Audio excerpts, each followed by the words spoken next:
Good afternoon. My name is Dr. Shanae Bowie-Hussey, and I serve as the Vice President of Health Strategies and Chief Strategic Officer for the Riverside Community Health Foundation. On behalf of our Board of Directors, our volunteers, and our staff, I would like to welcome you to the 2020 Southern California Women's Cancer Conference. Although we cannot meet in person this year, we are excited to welcome you virtually. The mission of the Riverside Community Health Foundation is to improve the health and well-being of our community. And through this conference, it is our hope that you are educated, empowered to advocate, and inspired to thrive from the safety and comfort of your own homes. A little history.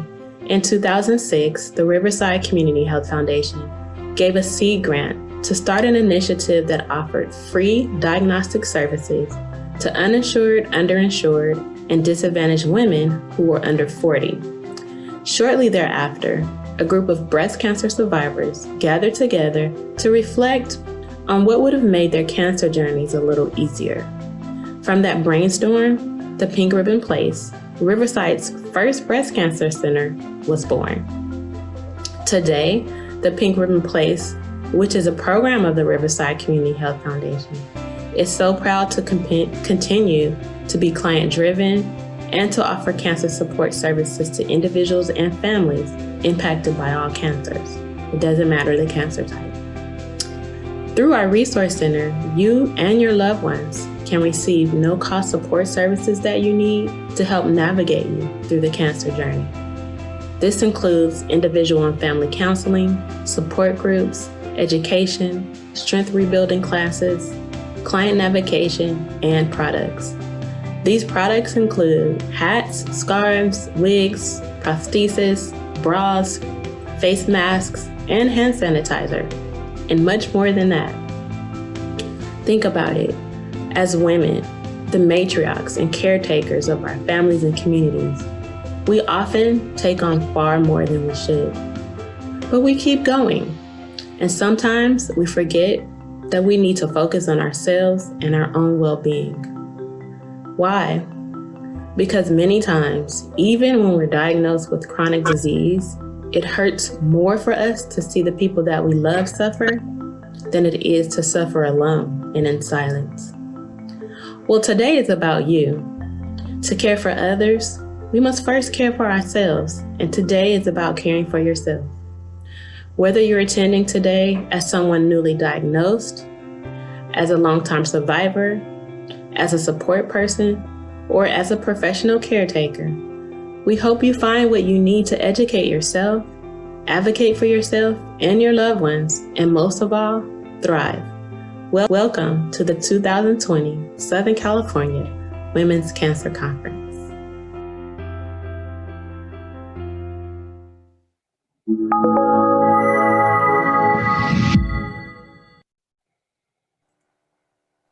Hello, everyone. My name is Deidre Kutsumpos, and on behalf of the Riverside Community Health Foundation, we would like to welcome you to Let's Talk About Sex, Intimacy, and Sexual Health After Cancer at this year's virtual SoCal Women's Cancer Conference. We will be selecting questions to answer during the Q&A portion of our talk once our speaker is finished. So send us your questions via the chat feature below and throughout the presentation. Also, if you'd like this talk, click the thumbs up button and drop us a comment so we can know. We love hearing from you, and if you need any support accessing any of the talks on our virtual conference page, please email us at terry@rchf.org. That's Terry, Terri, @rchf.org. It is my deepest pleasure to introduce you to our speaker today, Regional Medical Specialist from Myriad Genetics, Monique Tiffany. Welcome, Monique. Thank you so much for being here with us today. Thank you for having me. I will start sharing my screen.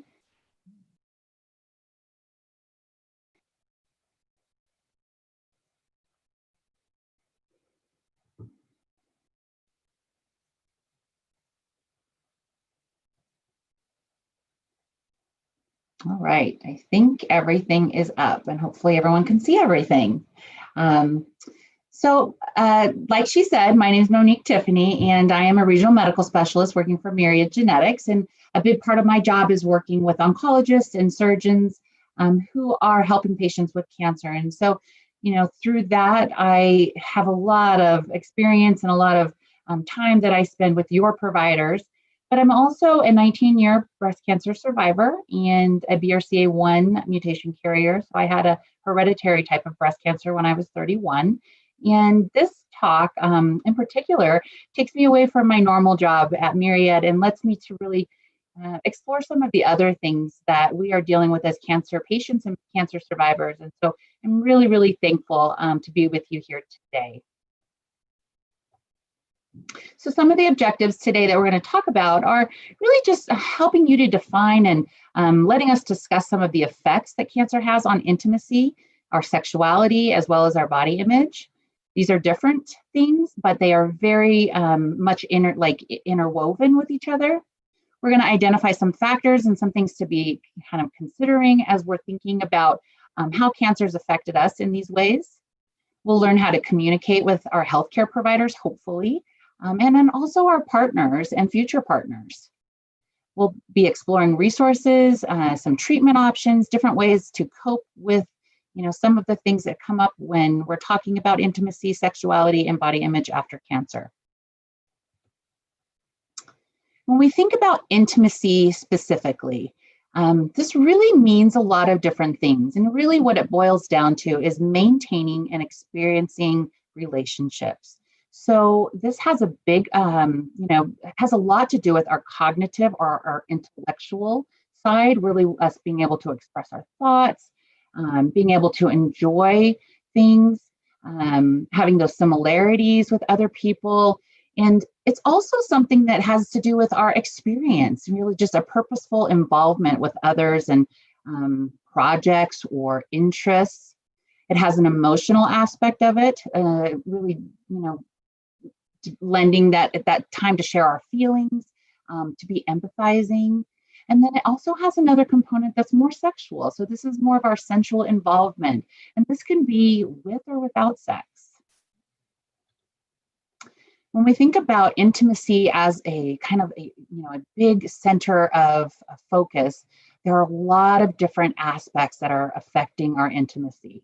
And so as you can see here, this is a intimacy map that was put together, and it's been studied by so many different individuals, but I noted a few of these here at the bottom in case you wanted to look up this intimacy map or understand a little bit more about some of these aspects. But as you can see, the spiritual aspect, the physical, the sexual, the social, affectional, how is this affecting our attitude?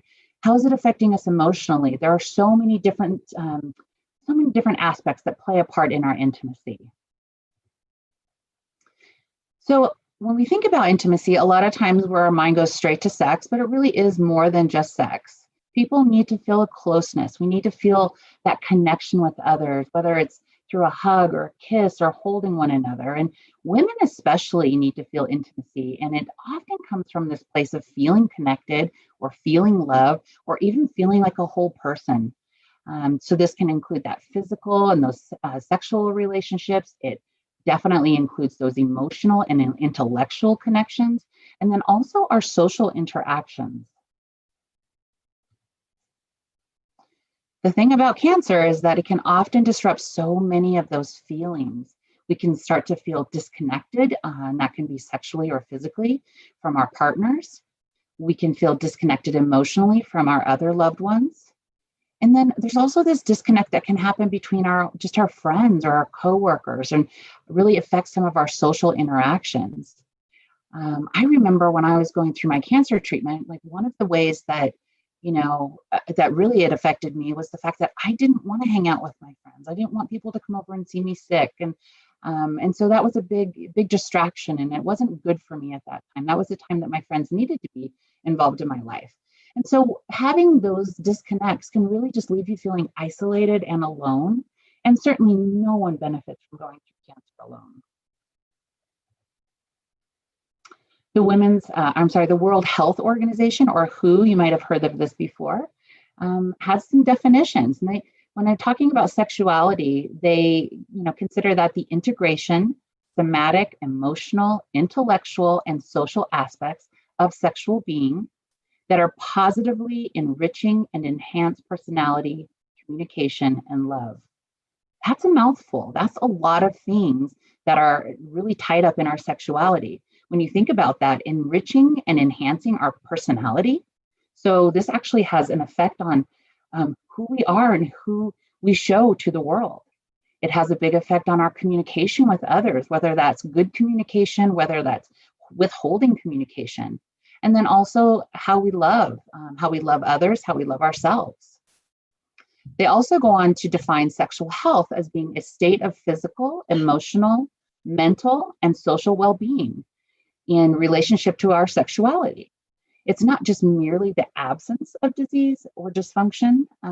It's really about maintaining a healthy level of all of these other things, all kind of tied into our sexuality and our sexual health. So when we think about our sexuality, we really have to kind of just boil it down to, why do people even have sex?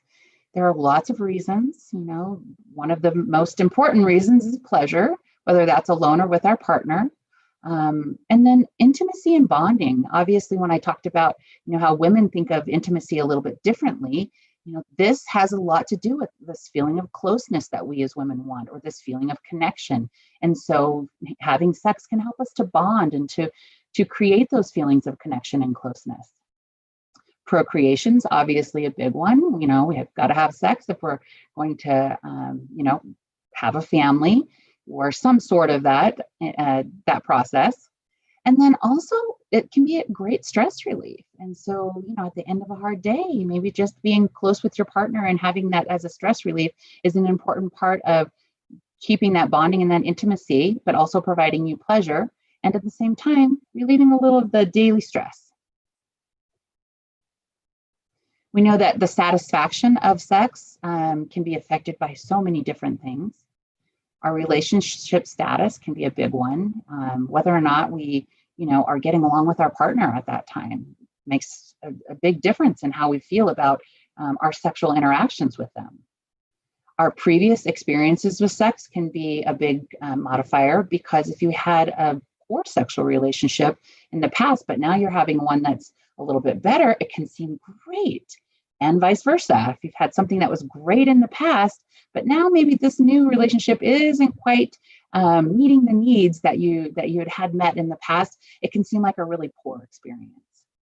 Our upbringing is a really big part of this. So this could be our family, the way our parents raised us, social, which could even include religious or our cultural influences. However, we saw or were made to see sex as we were growing up, can have a big effect on what our satisfaction with sexual experience is like as we're older. Self-image is such a big one. Our body image and our self-worth are really tied into whether or not we are going to be satisfied by sexual activity. And then general health, just if you're in a poor health or your partner's in a poor health, that could really have some effect on your sexual satisfaction as well. And then just really your well-being overall, emotional and your physical well-being is so important. If you're in a really bad place, sex probably isn't, something that's going to bring you up. And you might have to work on some of those other things that are bringing you down and putting you in a low sense of well-being, so that you can be a little bit more satisfied in your sexual life. So what does a healthy sex life look like? We have a couple of different aspects. Obviously, there's that physical side and there's that emotional side. So let's talk about that physical side, because I think it's really important to understand, the physiology that comes behind it. We need to have healthy blood flow and nerve function for us to be able to even get aroused or have an orgasm. And so that's really important. I'll show you another slide upcoming to kind of show you how involved that can be. So that is a big part of our physical, healthy sex life, is to be able to have that good blood flow and that nerve function. And these are things that can be impaired through cancer treatments or surgeries. We need to have a level of energy that sustains being able to have a healthy sex life. And then obviously pain plays a big part. So if our general overall health status is good and we have good energy, we're probably going to be able to maintain a healthy sex life. However, if it's not, that might be deterring from our healthy sex life. And then pain is a big issue. And that could be pain just in general, generalized pain that we've had because of, surgeries or something of that nature. But it can also be pain that's just associated with sexual activity. So maybe that's a lubrication problem. Maybe that's stemming from some other issues. Menopause is one of those big issues, and we're going to kind of go into detail about that as well. And then pelvic floor muscle tone. This is actually a really big one. I don't think we talk about it enough. And even with your provider, they may not be bringing it up. I know that when you're seeing your GYNs for your annual visits, they're probably checking that, but are they actually talking to you about it? They might not be. It might be a question that you would want to ask. Is my muscle tone in my pelvic floor normal? Does it seem like it's not normal? Are you having problems with urinating or incontinence? Are you having, issues with bowel movements?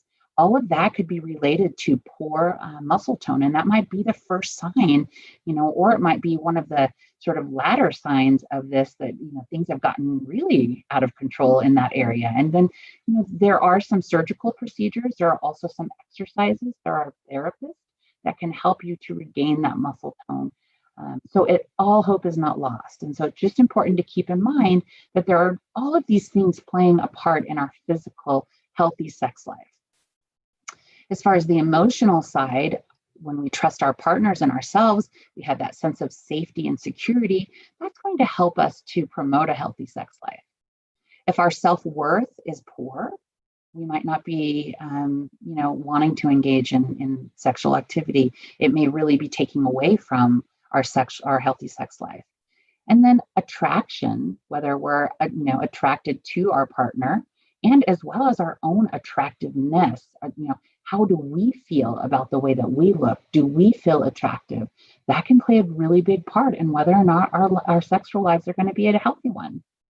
And then really just being able to be present in the moment, in mind, in body, and in spirit. And that's a big one to ask, because our minds are constantly drifting, and and we're taking in the stresses of the day, and perhaps we're out of shape, or maybe we've got some chronic health issues. And so these are all really important to just kind of gauge and be aware of, so that we can be more mindful of these things to help sort of promote these healthy sex, promote that healthy sex life.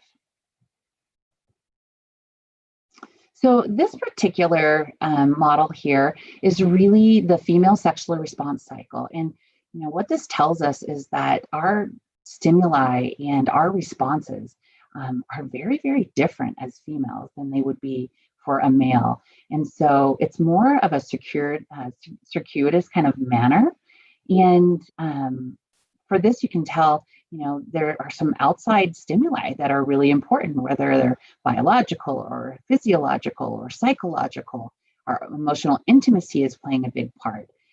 Emotional, physical satisfaction, whether or not we can be aroused, and do we have a desire? And so all of this is just this big circle that, it's hard to know where we're going to be in our sexual response as a woman, because all of these things are playing a part. So as I mentioned before, I wanted to just touch on some of that nerve and blood supply that's so important to being able to have a healthy physical sex life. And as you can see here on the left, shows all of those nerve innervations that connect to all of the areas that need to be healthy for us to be able to have arousal, for us to have that desire. It points to that, healthy pelvic floor as well. And then on the other side, at the right side of the screen, you'll see that, these are all of the areas where they are supplying blood supply to our female organs.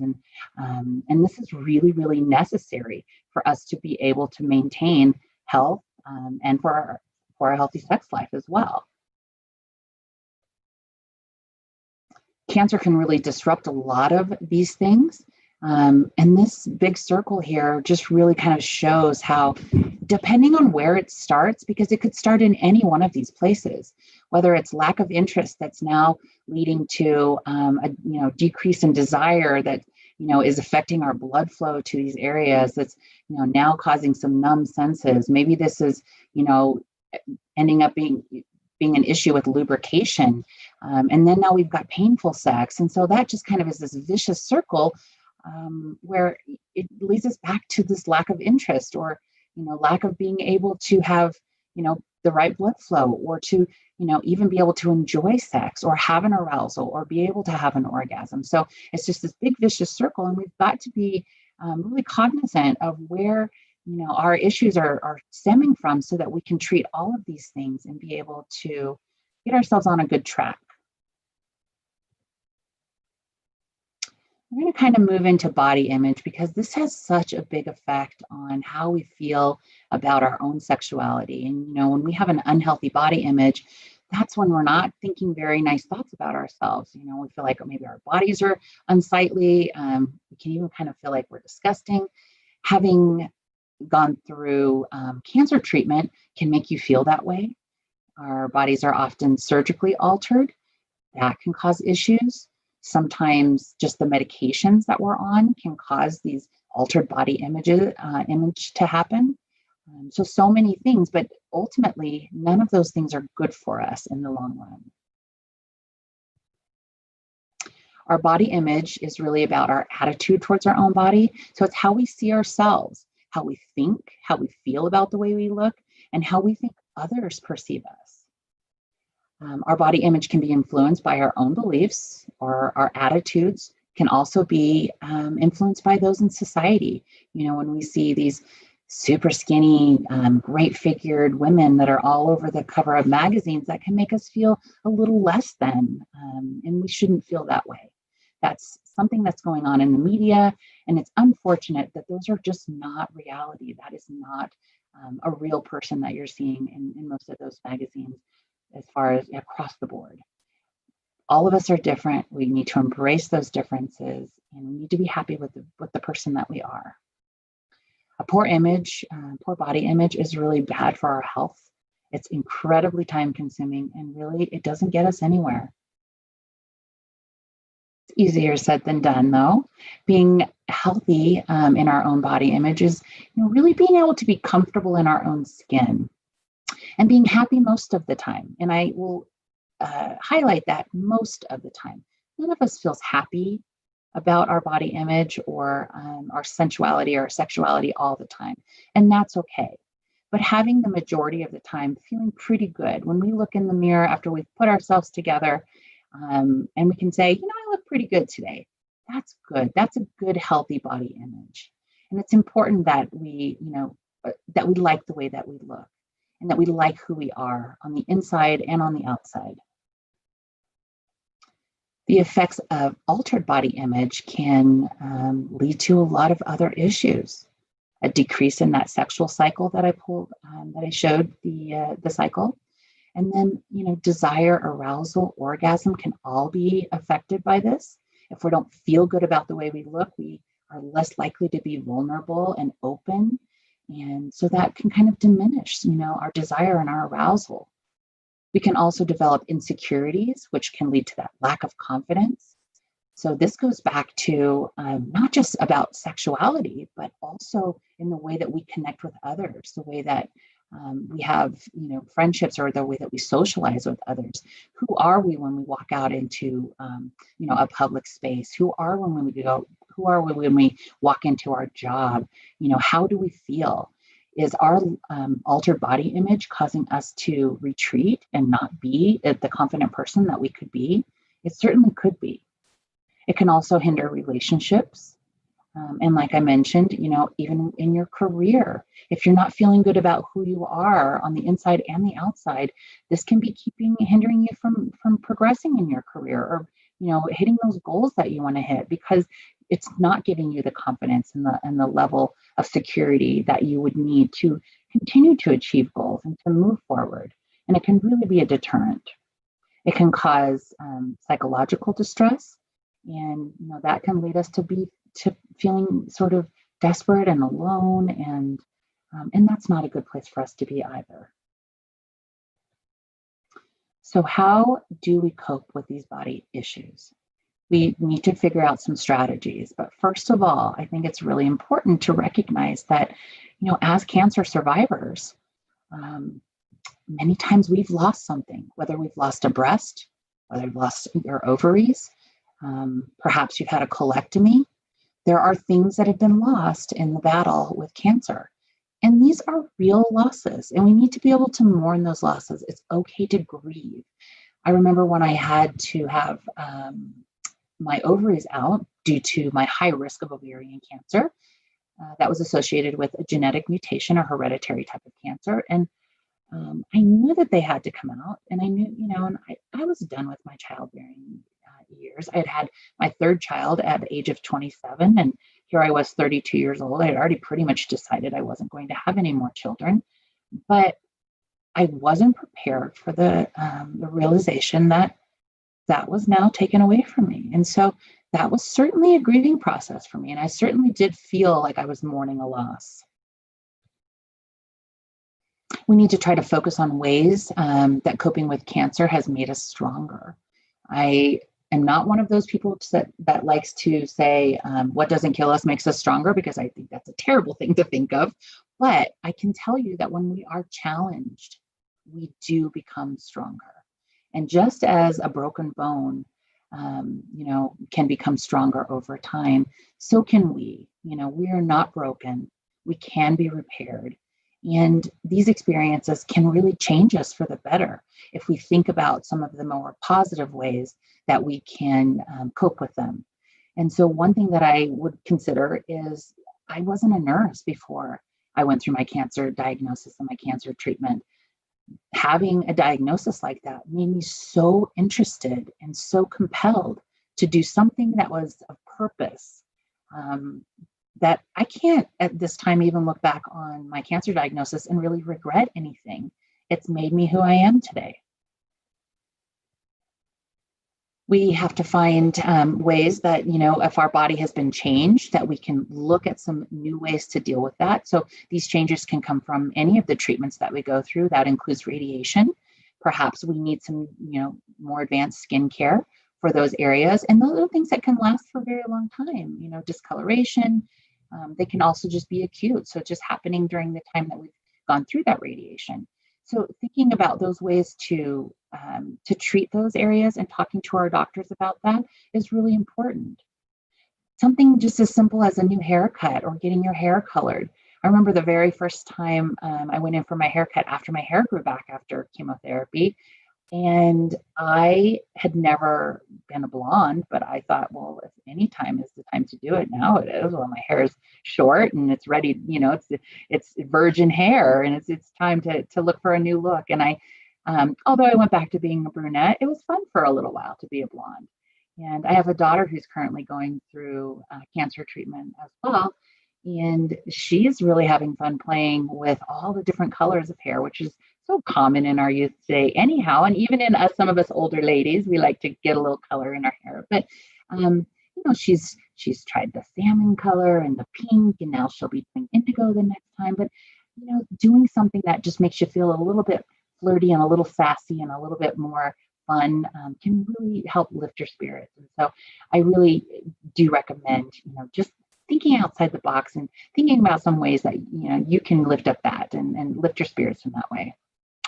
Something as simple as getting a breast prosthesis is important too for some women. Some women, after breast surgery and mastectomies, don't have an interest in it. But for some women, this is really important.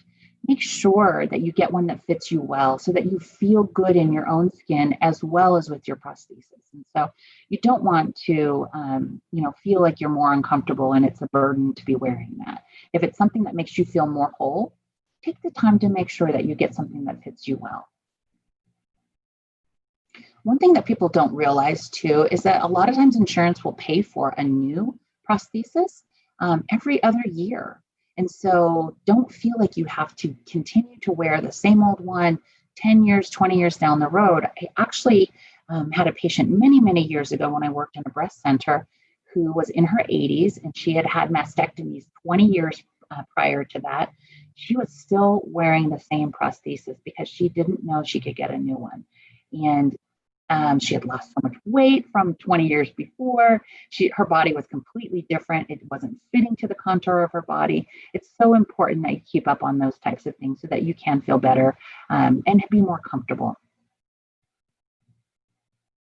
Just remember that you're more than your cancer, and so this really should have no effect on our worth. I know that it's sometimes hard, and we think of ourselves as cancer patients as we're going through treatment, and even for the long haul. But that's not who we are. We are a person who had cancer, and even when I talk to patients, I never say my cancer patients.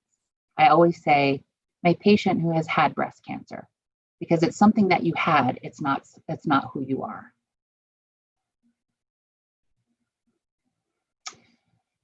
I know that all of these things are just skin deep, but we really do think that they matter. And so it's important that we also identify that, when you get up in the morning and you put yourself together and you do your hair and you put on your makeup and put on a cute outfit, it really can make all the difference. And so, even after cancer treatment, just take that time to do that. During cancer treatment, it's a little bit more difficult. It's a little more challenging, right? Because sometimes we don't have hair. Maybe a wig fitting is going to be a good plan for us, or maybe it's just a really cute scarf or a new hat of something, something of that nature. But taking care of our skin is also super important, and that's just not related to radiation. That could be related to, chemotherapy really dries out your skin. And just making sure that we learn a good routine during that time to really moisturize our skin. When we feel like that, when we feel like that we look good, we definitely exude more confidence. So although the effects of cancer can be physical, they can be psychological, they can have some effects on our behavior. They can also be short-term and long-term, or even temporary or permanent. There are a lot of things that cancer cannot do. And I love this poem. I used to have this poem on the wall of my office when I was a nurse navigator for cancer patients. And it says that it cannot cripple love, it cannot shatter hope, it cannot corrode faith, it cannot destroy peace, it cannot kill friendship, it cannot suppress memories, it cannot silence courage, it cannot invade the soul, it cannot still eternal life, and it cannot conquer the spirit. All of those things are our choice. So finding ways to cope with our cancer and the effects of cancer is really on us, and there are some ways that we can do it. Let's talk about some of those short-term physical changes. And if you thought that was a picture of me, you were right. I was 31 in this picture and going through cancer treatment, and that was at the height of my baldness. And I thought for a long time, I didn't want my picture taken while I was going through treatment, and I don't have a lot of them, but now I wish I did. So it's funny how we think differently many, many years later. So some of those short-term physical changes can involve pain and discomfort. Obviously surgical sites, radiation, all of those things can cause us some pain and discomfort. Even chemotherapies can. Different medications can cause bone pain, muscle pain, weakness. They can cause fatigue. Obviously with surgery, it can cause bleeding. We can have loss of sensation, and this loss of sensation can be in a myriad of places. It can be in our sexual zones, or it can be, our fingertips or our toes. So it could be at surgical sites. That loss of sensation can have a big effect on us.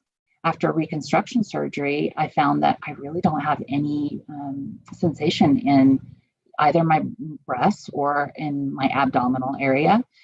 And for a long time, that was really disturbing to me, because I wanted to have that sensation, but it was taken away. And so, things like that, we've had to kind of learn to deal with and find other ways to feel that sensation that hopefully can make up for that loss. Menopause and infertility can be short-term as well as long-term. Sexual dysfunction, that can happen just as a result of chemotherapy or endocrine therapy if you're going through hormone therapy for cancer, some scarring, hair loss, disfigurement. All of these things can be short-term physical changes, and these are big things that we have to deal with, and they can be difficult, and they can certainly be painful emotionally as well. There are long-term physical changes, and these can also include some of those short-term items: pain and discomfort, fatigue, loss of sensation. That loss of sensation, like I said, can go on for the rest of your life. Menopause and infertility, obviously. And then, as we said with the short term, sexual dysfunction, scarring, and disfigurement. These are all things that can last, long term as well. There are psychological changes that we may go through, and these can also be short term or long term. Sometimes they're temporary, sometimes they're permanent. That altered body image is right at the top of the list because that can certainly affect how we feel. That can really affect our psyche. Intimacy, sexual functioning, and these can all lead to depression and anxiety as well, but also kind of that just feeling uncertain about things and hopelessness and helplessness, and we certainly don't want to get there. So it's really important that we're identifying when we're having these issues so that we can get some of the help and some of the treatments and recommendations that we would need. When I talk to some of my breast, patients that have had breast cancer in the past, I've asked them, what are some of your main concerns? And these are some of the things that were told to me. Worrying about intimacy after treatment. Some may struggle with their body image after treatments, and even thinking about being seen without clothes can be super, super stressful. I know even 19 years out for me, when I've had a sexual partner, sometimes it can be hard to have them see me without my shirt on. So that's been sort of a worry for me. And I think that we get through those things as we get more comfortable with people, but it certainly can affect our intimacy. Some people might worry about having sex, that it might hurt, that they won't be able to perform as they once did, or maybe they'll feel less attractive. Pain, loss of interest, depression, even cancer medicines can also affect our sex drive. And so all of these things can be big concerns. Not being able to have sex as you once did might be a big concern as well, especially in the short term when you're recovering from surgery, or, perhaps the area that you had your cancer is close to a sexual area. And so, whether it's breast surgery or it's a colectomy, or perhaps you had to have your ovaries out or uterus out, all of these things can have some effect on your sex life. And so this is one of those main concerns that people have. And then obviously menopause symptoms are, such a big thing. And even though it's a natural progression for women, it can be caused by our cancer treatment as well.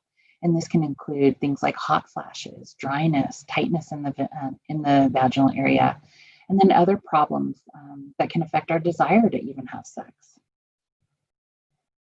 Losing the ability to have children, as I even shared my own story, some of these cancer treatments do cause infertility, and it could just be caused by chemo, or it could be caused because you have a risk of a cancer or a cancer surgery that's made it impossible for you to have children moving forward. And so that can certainly be a big concern for patients who are going through cancer or who have gone through cancer treatment. So this is where we have to stop, and we have to really take stock and figure out, what we're feeling. These feelings that we're having, these are symptoms, right? So vaginal dryness, pain, tightness or weakness, things that can be caused by menopause as well, but also can be caused by cancer treatment. Fatigue, that's a big one. Concerns about having children, those fertility issues down the road. Depression or anxiety. Sometimes these depression or anxiety moments are just during treatment. And maybe it's something that can be, treated with an antidepressant. So it's really important to be able to identify that you don't feel yourself. maybe you're feeling a little off. I always like to say, I feel like I'm in a funk lately. And, it may not be enough of a funk that I need to seek any type of medication, but I certainly think it's important to realize when those depressive or those anxiety symptoms have really kind of taken control.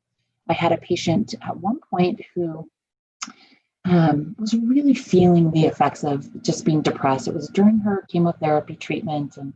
And unfortunately, she found out at that same time that her husband had been having an affair. And she was just not in a good place. And I suggested to her to talk to her physician about possibly going on a medication to help her. And at first she was very, very resistant because, in her mind, that was a sign of weakness, and that she was strong enough, she would just beat this, and it was, she'd get through it, just toughen it up.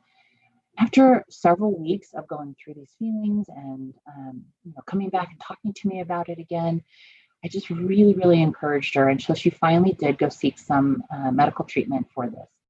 And when I saw her about 4 or 5 weeks later, she said to me, "Thank you so much for being persistent on that, because even though my life situation hasn't changed, I feel different."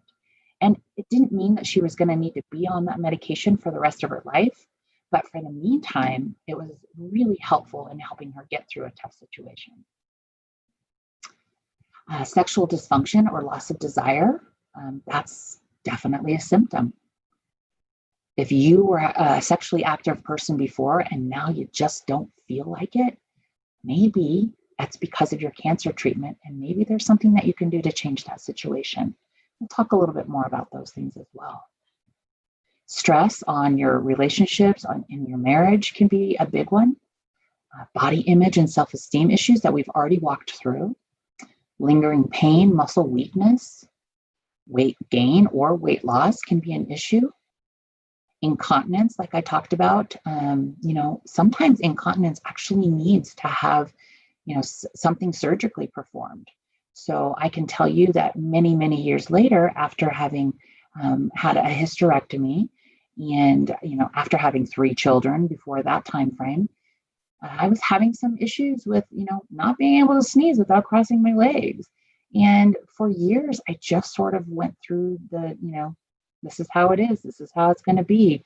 And it wasn't until I talked to my GYN doctor that he said, well, let's check some things here. This could be something that could be easily fixed. And I had surgery a couple of years ago, and it completely fixed the issue. Something that I had put off for years, just thinking, this is just the natural progression. This is the way it's going to be from now on. Was able to be fixed with a simple surgery. So don't give up on those types of things, and make sure that you're taking stock of those symptoms that you're having. Sleep disturbances is actually one of the biggest things that patients who have gone through cancer complain about. It's not something that should be overlooked. Our sleep patterns, being able to get a good night's sleep, has so much effect on everything else going on in our life. We can't be productive people. It affects our happiness. It affects our levels of fatigue. So being able to get a good night's sleep is really important. Perhaps this should include some good sleep hygiene processes, whether or not it's making sure that you're not using any backlit type of, item like a phone, or watching TV just before bed. Getting into sort of a sleep hygiene routine is really, really important. And this can include many different things. And I've got some suggestions for you in a couple of slides, but just some things to think about. But don't just, chalk that sleep disturbance off to the fact that, well, I'm just not a good sleeper. I just never, I never sleep well. That's something that may be able to be corrected. And then there are other chronic related illnesses that sometimes we see as lingering symptoms. I often hear people complain about, fibromyalgia as a process that's happened after their cancer. And is it connected? It possibly could be. It's something that can also be treated, and there are different lifestyle interventions that can help those disturbances as well. So menopause is a big one.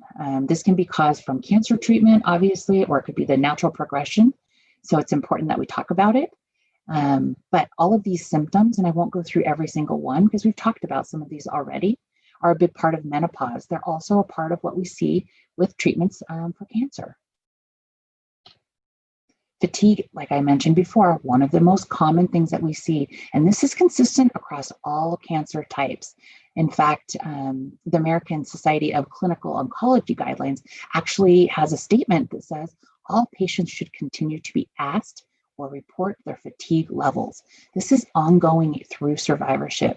Should be letting your doctor know when these levels of fatigue are becoming too high. And then, some other contributing factors, pain, anxiety, emotional distress, sleep disturbance, all of these things can really be affected by our levels of physical activity. So the American Society of Clinical Oncology actually has guidelines for cancer patients or survivors that they should get at least 150 minutes a week of moderate aerobic exercise. And then also things like mind-body interventions, which could be yoga, acupuncture, have really become more popular, but also we're seeing the benefits of those. The National Institute of Health estimates that about 40 to 100% of cancer patients experience sexual problems during their treatment. But most patients are not bringing up these issues. Most providers are not bringing up these issues.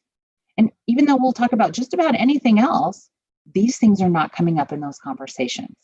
I think a lot of us feel like we have to tough it out, and we don't want that stigma of that, feeling like we're being weak or that we're, sissies, and that, stigma that can accompany depression, like the patient that I talked to you about.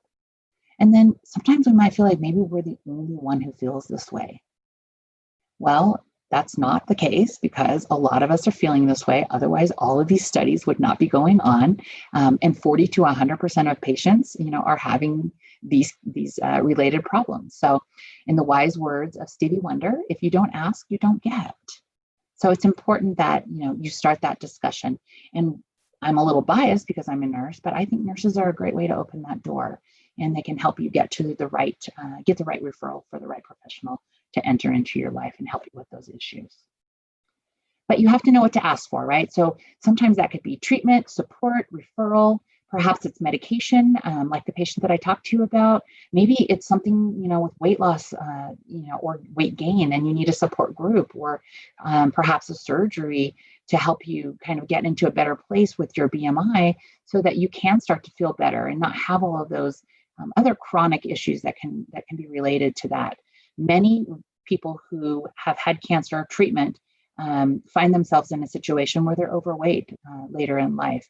And studies actually show that patients who have had cancer, especially breast cancer, actually need more physical activity than those who have not. So not only are we taxed with this, burden of putting on weight in so many cases, but we also are being told that we have to have more exercise. And so that can be a big pill to swallow. Surgeries for incontinence or reconstruction, like I mentioned, my own personal experience with that, can really help to mitigate some of the problems that come from, having surgeries or having been thrown into an early menopause. Our lifestyle management is super, super important, right? Making sure that we're living a healthy life and what we're doing, making good choices. There are counseling and support groups. These are things that we can ask for. Your doctor should be talking about lifestyle management. They should be talking about counseling with you. They should be giving you the options for physical therapy, whether it has to do with, lymphedema physical therapy, range of motion. Maybe it's a pelvic floor specialist. Believe it or not, there are specialists that help with rebuilding and regaining strength in the pelvic floor. That can be a big source of help for those who want to have a better sex life, who don't want to deal with the issues of incontinence. And so just reaching out and making sure that you know what to ask for. This is where knowing those symptoms is really going to come in handy, because then you can use these different referrals for helping to get some resolve of those issues. One thing that I always try to remind myself is that I didn't survive cancer to die from stress. And I love this quote by Florence Nightingale, who says, "I attribute my success to this. I never gave or took any excuse." And so what I can tell you is that you shouldn't give up There is an answer. It may not be the perfect resolve for all of the issues that we go through, but there is something that we can do. And I will say it until I turn blue in the face, but exercise is a big one. I myself have put on a lot of weight since cancer treatment, but I also know the importance of exercise. And so I actually do 3 to 4 days a week of Orange Theory, which is a high intensity workout. I may not be the thinnest or the most fit person in the room, but you know what? It sure does make me feel better. Also, staying hydrated. There cannot be enough said about getting enough water. I'm 50 years old, and a lot of times people say, wow, you have such great skin. I have to say it's probably because I drink so much water, because I've always said that my genetics weren't very good. Eating a healthy diet is also very important. So all of those things are things that you can control. Exercise, drinking enough water, staying, making good healthy choices with your diet. All of those things are easy to do, and they shouldn't cost you a thing. Mindfulness, meditation, relaxation, really taking care of ourselves and knowing when we need to take a break. A mental health day, sometimes we need to just say, today I'm going to call in sick. Even if we're not sick, just take that time, know what you need, and don't feel guilty for taking care of yourself. Enjoy sexual pleasure. It's a hard thing to get back into when you've not been sexually active, especially during treatment, or perhaps you're in a single mode, but make sure that you know that there is pleasure that can come from that, and hopefully you can get back on that horse. So healthy lifestyle choices really have a lot to do with our healthy sex drive, or our libido. And even though the ASCO guidelines that I showed you said somewhere between up to 150 hours a week, as you can see here, these recommendations are for even more of that. So 150 really is sort of the baseline. Hydration, like I said, so important. It actually promotes weight loss as well, and it can help relieve fatigue. It can improve our complexion, and so many benefits. Limiting our alcohol or even abstaining. We say less than 1 drink a day, which doesn't mean you can have 6 of them on a Saturday. That's not how it works. But alcohol is a depressant, and it really can contribute to some of our other chronic problems. And there's no amount of tobacco use that's actually safe. So making those choices is really important as well. Being able to take some time to practice some mindfulness. This has kind of become a newer thought process, but it really shows ways that we can reduce stress, improve our mental health, improve our focus. It promotes inner peace and self-compassion. And it's actually been shown to help in many chronic disease processes, cancer being one of them.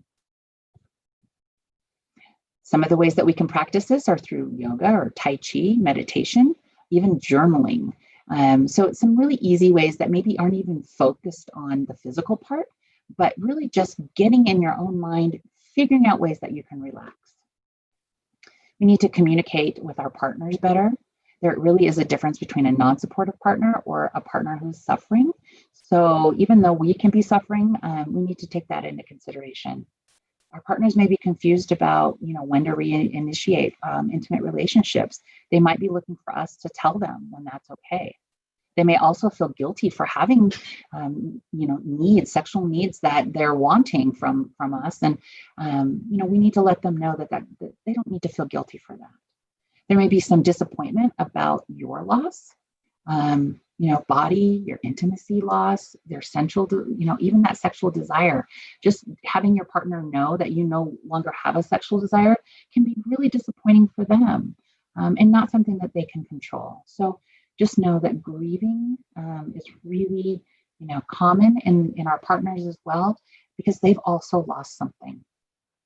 So we need to talk, intimacy planning is a good idea. When is a good time to resume? When do you feel better? And in the meantime, maybe something like cuddling, kissing, is more appropriate. Just keeping that level of intimacy and not cutting it completely off will be easier in the long run, and in the future for when intercourse resumes. And hopefully making intercourse more comfortable, it might require some lubrication, maybe changing positions, things that you just need to think about and we need to make a plan for. And so even though, in the past, maybe it seemed very, sporadic, just spontaneous, we might not actually need to put some thought into it to make sure that that gets back to healthy life. And dating after cancer, when you're single, can be a really big issue too, right? So we need to think about some ways that we can keep that intimacy and not really fear that pursuing relationships. So practicing self-talk that's positive, making lists about our good qualities and feeling good about that. Talking to our friends and family when we're ready to meet some dating partners. That can be helpful, right? Because they can be our biggest cheerleaders. Trying a new activity, joining clubs, taking classes can often help us to get out and meet people. Talking with other cancer survivors. Sometimes that's a great way to get some, in the field kind of experience, like how did you deal with it? And then just practicing your own response to rejection, because that rejection, even though it stings, is going to come at some point. And so we just need to understand how we can deal with it on a personal level without taking it too personally. Monique, thank you so much for all that you've shared. But yeah, I probably am over time, huh? Yeah, just a little bit. That's all right. I'm so sorry. So No. let me just kind of skip through, and I'm just gonna just have about 3 I'll more skip through to this last slide, right? I just want everyone to remember, like, to be good to yourself and take time for personal pleasure. Think about the things that bring you joy. Take time to relax. Take time for self-care and get your rest. Do the things that make a healthy lifestyle, and don't alienate yourself. Get out and find your tribe, find your people, find the people who love you and that care about you and that you can be yourself with, because those are the things that are going to help you to get through these times and to be able to do it for the long haul. Just remember, it's a journey. It's not a destination. You're not alone. It's okay to seek help when we need it. That's not a sign of weakness. And we should always try to, communicate and be patient with our own selves. Just give ourselves a break, because this is something that we will eventually get through. Today is not tomorrow, and tomorrow is not next week.